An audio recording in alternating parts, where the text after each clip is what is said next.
Mga kapanganay, tayo po ay pupunta kayo dito sa aking palayan, yung nakahiwalay na isang pinitak.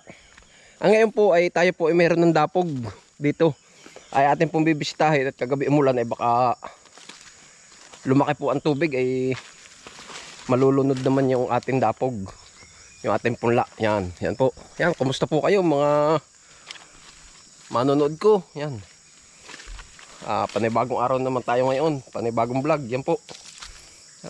Ganito na lang po. Lagi po tayo dito, balik-balik. Gawa ng dito nga po ang ating trabaho lagi ay. Yan. Yan, magandang araw sa inyo. Oh. Tayo po naman dito sa ating palayan ay makikita ninyo yung kabuuan na talagang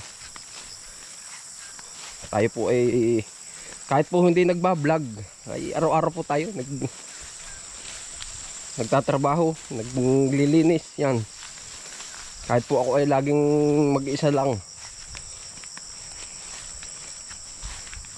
gawa po ng wala po naman talagang ibang gagawin dito ay yung katulad ko talagang sa bukid lang, gawa ng dito nga ata nakatadhana ay ito pong ating palayan ay nakakuha ko na ito, nililinis ko na rin. Yan nga po sabi ko nga, kahit po ako ay hindi nakakapag-upload o hindi nai-vlog ko yung mga ginagawa ko, ayan po ay tuloy-tuloy ang ating trabaho. Yan.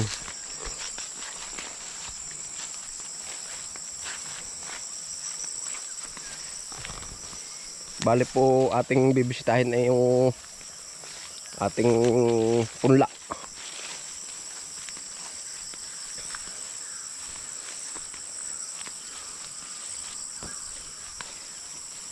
Ayan po.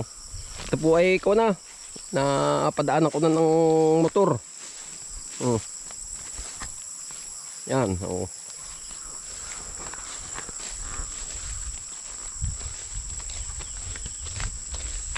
Atin po titingnan yung ating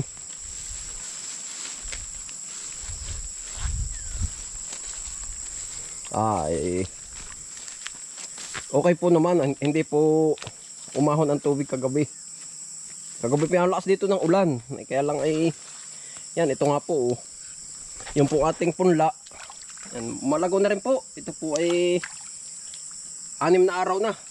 Ayan, ang problema po ay ito nga po ay nababad ng tubig, kaya ito parang yung po iba ay madalang hindi po katulad ditong pantay-pantay. Kaya po ating ngayon tiningnan ay naipo naman at hindi naman inabot kagabi. Yan, ito po ay sindadami ng lagay. Ay na ito pong iba dumalang, gawa po ng nababad. Yan. Ito po ay ang variety nito, tayo po naman ay hindi nagtatanim talaga ng hybrid. Ito po ay Angelica, yung masarap kainin. Masarap daw po ang kwenta, hindi po naman ako pa nakakaatong magtanim ito ngayon po. Masarap daw ang kanin nito, Angelica. Yan, ayan, dalang ay gawa nga po ng nababad, namatay po yung iba.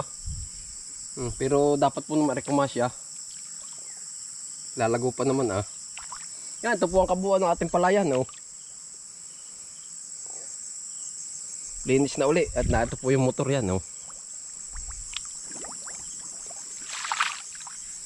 Ay, nga naman ay akala mo kinain po ng mabait, pero hindi po. Pero ang kumpon to ay mga 3 araw palalagyan ko ng fertilizer para ang estimate ko punta nito ay bale po ngayong katapusan 20 araw na pala niyan. Ito po yan, itong isang habang ito. Yan. Ito po namang ating ito ay baka po mga 3 araw ko pa bago uli motorin. Gawa po ng iniintay po natin na medyo mabulok po ang katawan para lubog na lubog pagmumotor ko uli. Yan. Yan po yung ating gamit. Ito po yung iniiwanan na lang natin dito. Dito po naman ay okay. Wala po naman dito pakialam.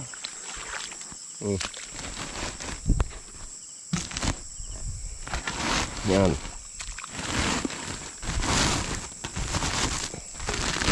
Ito po yung ating pinalinis noong nakaraan. Yan.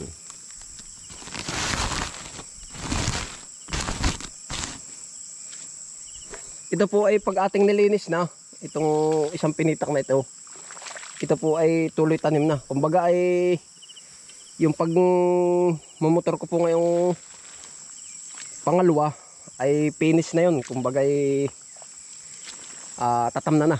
Yan, kaya po atin medyo binubulok-bulok. Ito po ay madali na na sabi nga ay nakulo na o tubig. Pag po ganito nakulo na ay bulok na ito, mabubulok na. Yan po ang ating kuwan. Dito ang ating kaganapan. Yan po ang atin naman mga tabing iyan.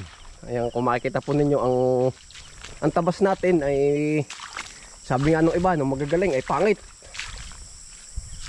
Oo, yan po ay talagang pangit. Yung ating mga tabas na yan. Pero yan po naman ay patay na rin at yan po ay in-spray ng pandamo. Yan, tamo yan. Yan po ay tuloy ang kuha na yan. Tuloy ang patay. Tuloy ang bulok. Yan. Kaya po ating kinuhala itabi para tayo medyo madali magtabas. Yan po ang ating kuha dito. Nalapak ka rin kahoy. Nakita ko hindi na bagsakan ng isang araw. Gapok na pala yan. Yan, bali po, salamat po sa inyong pagsubaybay sa aking mga vlog. Salamat po sa nagko-comment. Salamat po sa nagsusubscribe. Yan, maraming salamat po sa inyo at lagi po kayong mag-iingat. Yung po lagi ang paalala ni Kapanganay. Bye.